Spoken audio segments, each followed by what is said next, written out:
সুদানের পশ্চিম দারফুন অঞ্চলের আল ফাশা শহরে আধাসামরিক বাহিনী র্যাপিড সাপোর্ট ফোর্সেসের হামলায় কমপক্ষে ১৫০০ মানুষ নিহত হয়েছে। বুধবার সুদান ডক্টরস নেটওয়ার্ক এর বরাত দিয়ে এমন তথ্য জানিয়েছে Al Jazeera.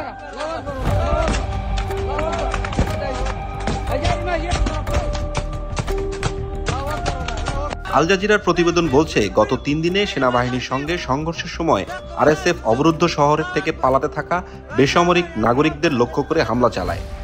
Sudan doctors network একে একটি প্রকৃত গণহত্যা হিসেবে বর্ণনা করেছে। তারা বলছে, হত্যা ও নির্মূলের এই অভিযান কোনো আকস্মিক ঘটনা নয়। এটি ১ বছর আগে আল ফাশার হামলারই ধারাবাহিকতা, যেখানে ১৪,০০০-এরও বেশি মানুষ নিহত হয়েছিল।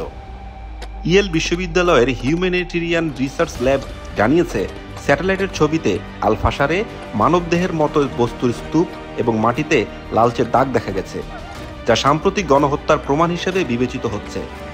২০২৩ সাল থেকে সুদানে সেনাবাহিনী ও আরএসএফ এর মধ্যে ভয়াবহ গৃহযুদ্ধ চলছে। এই সংঘাতে এখন পর্যন্ত হাজারো মানুষ নিহত হয়েছে এবং ১,২০,০০,০০০-এর বেশি মানুষ বাস্তুচ্যুত হয়েছে। ১৭ মাসের অবরুদ্ধের পর গত রোববার দারফুনে সেনাবাহিনীর শেষ ঘাঁটি আল ফাশার দখল করে নেয় আরএসএফ।